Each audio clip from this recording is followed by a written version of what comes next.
Jelang ulang tahun ke-80 Republik Indonesia, selembar kain hitam bergambar tengkorak Jolly Roger bertopi jerami dianggap sejumlah pihak justru memecah belah persatuan. Namun pemerintah memang tak satu suara, ada pula yang menganggapnya wujud ekspresi semata. Lalu bagaimana redaksi CNN Indonesia melihat fenomena ini? Kita akan membahasnya malam ini dengan Wakil Pemimpin Redaksi CNN Indonesia, Revolusi Riza. Selamat malam Mas Revo. Selamat malam Diana. Mas Revo, kalau kita lihat ini sebenarnya ada menteri, kemudian ada wakil ketua DPR, ada wakil menteri dengan tafsir yang berbeda-beda soal bendera One Piece ini. Kalau soal fenomena ini, bagaimana redaksi merefleksikannya? Ya Diana, yang pertama tentu kita semua sepakat gitu ya bahwa bendera merah putih itu tidak bisa digantikan gitu, karena itu adalah lambang negara kita, itu simbol negara kita yang kita dapatkan melalui perjuangan yang cukup berat gitu ya. Nah tapi kemudian memang kan menjelang ulang tahun kemerdekaan ke-80 Republik Indonesia ini fenomena bendera One Piece berkibar.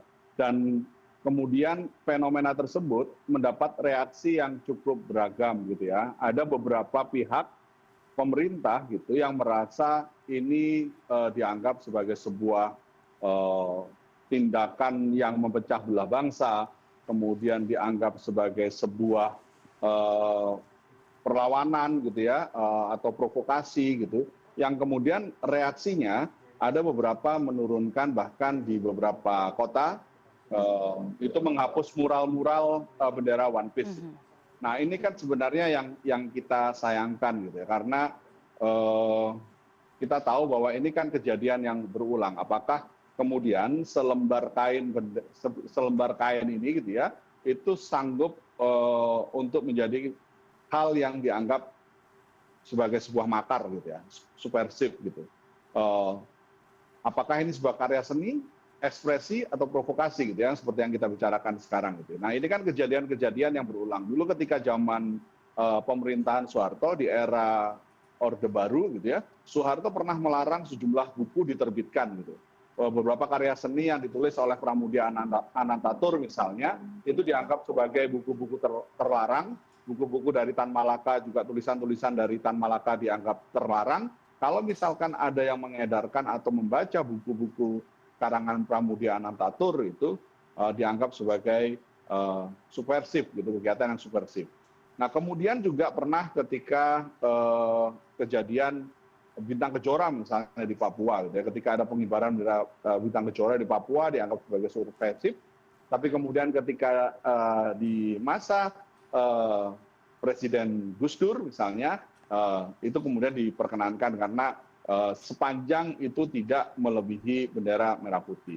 Hal yang sama sekarang kembali terjadi gitu ya, setelah 20-an tahun reformasi, kita 80 tahun Indonesia merdeka gitu, lagi-lagi kemudian ada aparat-aparat pemerintah yang tipis kupingnya dan menganggap bahwa pengibaran bendera One Piece ini dianggap sebagai sebuah hal yang pidana gitu ya, bahkan mengarah pada makar gitu.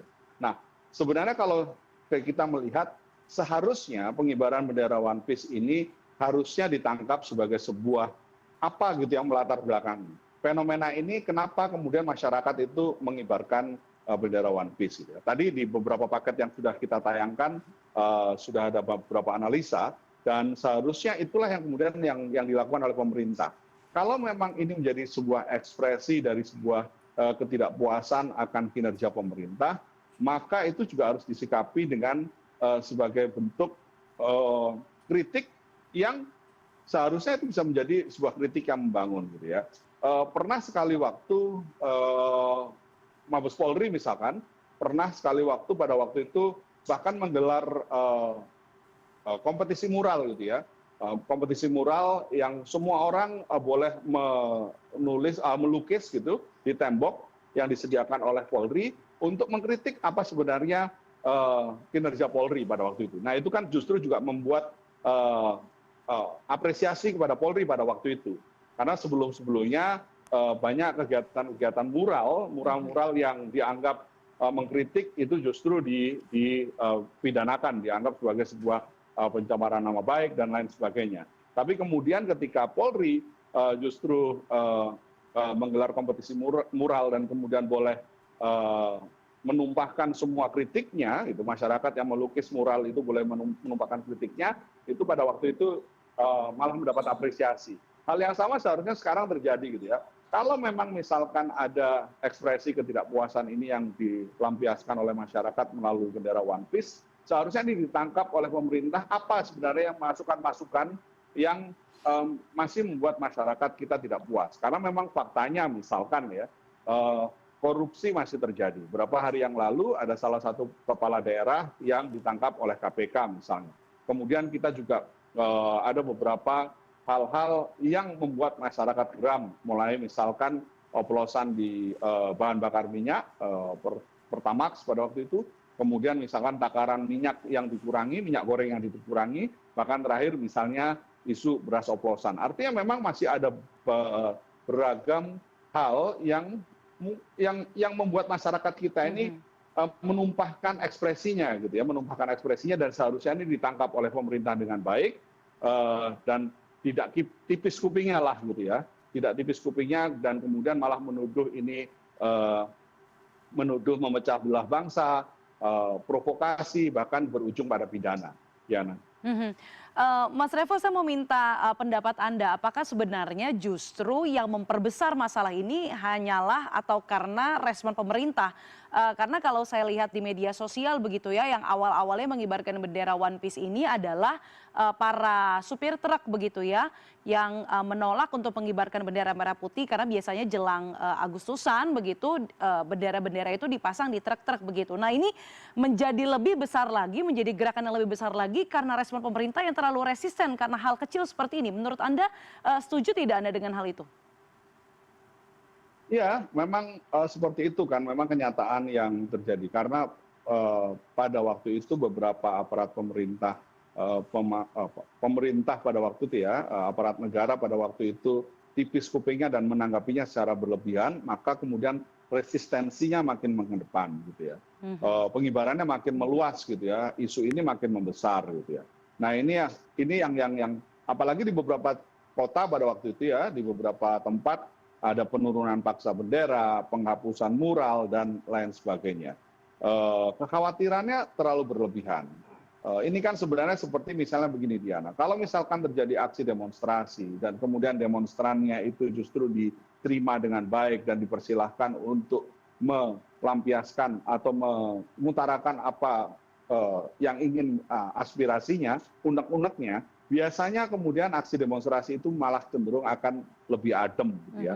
Tapi kalau misalkan ini malah ditekan dengan cara yang lebih penekanan represi kekuasaan gitu ya, apapun bentuknya, maka biasanya akan justru menimbulkan perlawanan balik. Nah ini yang kemarin yang kita sayangkan yang terjadi. Seharusnya memang ketika fenomena ini terjadi, pemerintah menangkap sebenarnya apa sih yang menjadi unek-unek dari masyarakat sehingga kemudian melampiaskan, mengekspresikannya dengan bendera One Piece. Kita tahu bahwa memang ini kan sebuah serial kartun gitu ya, yang isinya juga memprotes ketidakadilan, memprotes korupsi, sistem yang sewenang-wenang dan lain sebagainya gitu ya. Nah, ini yang kalau memang kemudian muncul dan ini terjadi di banyak tempat, artinya ini harusnya menjadi refleksi. Jangan kemudian malah ditekan atau direpresi gitu ya. Jadi tanggapan reaksi dari pemerintah yang kemarin sempat terjadi, inilah yang membuat kemudian fenomenanya makin menggulung gitu ya, seperti bola salju.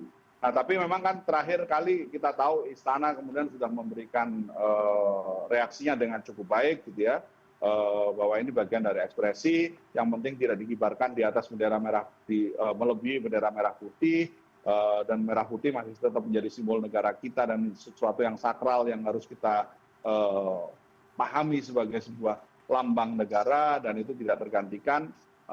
Itu dianggap sah-sah saja oleh ketika mengibarkan bendera yang lain, itu dianggap sah-sah saja. Tapi kan reaksinya baru terjadi, reaksi positif ini kan baru terjadi beberapa hari yang lalu setelah sekian hari sebelumnya menggulung gitu Diana. Nah ini sebenarnya agak apa ya Mas ya, bisa kita katakan mungkin agak lucu juga begitu ya, karena Istana menyebut Presiden Prabowo sendiri tidak masalah selama bendera Republik Indonesia yakni bendera merah putih itu tidak dilecehkan dalam tanda kutip. Tapi tadi Mas Revo juga menyebutkan kemudian juga beberapa hari terakhir begitu ya, kita terus memberitakan soal adanya aparat yang bersikap reaktif dengan menurunkan bendera One Piece atau menghapus mural. Nah ini apakah menurut Anda ini sebenarnya wujud problem komunikasi pemerintah yang masih belum satu suara begitu Mas?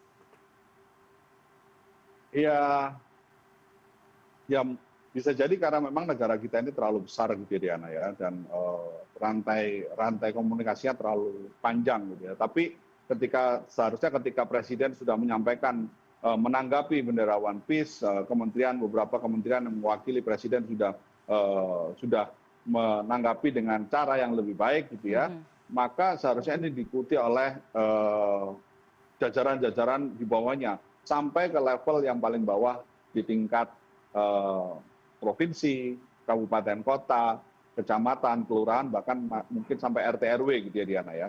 Kita masih punya waktu kurang lebih seminggu sebelum ulang tahun kemerdekaan ke-80 Republik Indonesia.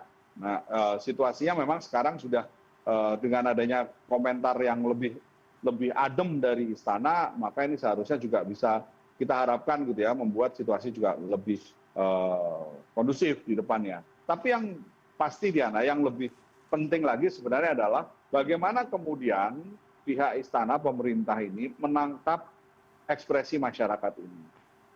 Apa yang kemudian masih dikeluhkan gitu ya. BPS kemarin merilis bahwa pertumbuhan ekonomi kita 5,1%. Gitu ya. Tapi apakah ini sudah benar terjadi di masyarakat pertumbuhannya? Bagaimana dengan perkotaan misalnya? Apakah pertumbuhan ekonominya hanya terjadi di beberapa sentra saja? Kemudian bagaimana dengan angka pengangguran? Bahwa memang angka serapan tenaga kerja kita naik dari seluruh BPS, angka serapan tenaga kerja kita naik, tapi bahwa angka pengangguran juga cukup tinggi. Ini juga masih masalah yang harus dipecahkan. Apakah kemudian fenomena-fenomena korupsi, suap dan sebagainya sudah bisa diatasi dengan baik? Ini kemudian harus ditangkap, fenomena tangkapan ini juga harus dilihat dengan baik oleh pemerintah pusat gitu ya. Dan bagaimana kemudian misalnya apakah hukum kita sudah berlaku adil, sama rata kepada semua warga negaranya gitu ya. Nah ini, karena semua yang diekspresikan melalui bendera One Piece ini seharusnya itulah yang kemudian ditangkap oleh pemerintah dan kemudian menjadi refleksi dan upaya-upaya perbaikan ke depan gitu ya. Karena kita semua pasti meyakini lah, semua yang mengibarkan bendera One Piece ini karena juga memiliki kecintaan yang tinggi juga ke tanah airnya gitu. Karena mereka juga ingin negara kita itu lebih baik gitu ya. Setelah 80 tahun, 8 dekade merdeka gitu ya, tentu kehidupannya pengen negara kita ini lebih baik lagi gitu. Jadi mereka yang mengibarkan ini juga harusnya dianggap sebagai sebagai kalangan warga negara yang menyuarakan yang pengen negaranya menjadi lebih baik. Seharusnya seperti itu. Jadi yang paling penting sekarang bukan hanya menyelesaikan persoalan komunikasi dari atas sampai level bawah gitu ya, terbawah, tapi juga bagaimana kemudian menangkap ekspresi ini, menjadikannya sebagai sebuah refleksi, menjadikan sebuah hal-hal yang untuk perbaikan negara di masa yang depan, Diana. Kita sama-sama sepakat Mas Revo bahwa informasi yang baik itu belum tentu informasi yang hanya enak didengar begitu ya atau nyaman didengar, tetapi yang jujur, yang apa adanya sehingga membawa perbaikan utamanya bagi kepentingan bangsa dan juga negara. Terima kasih untuk malam hari ini Wakil Pemimpin Redaksi CNN Indonesia Revolusi Riza untuk CNN Indonesia Prime News. Selamat malam Mas Revo. Selamat malam, Diana. Terima kasih.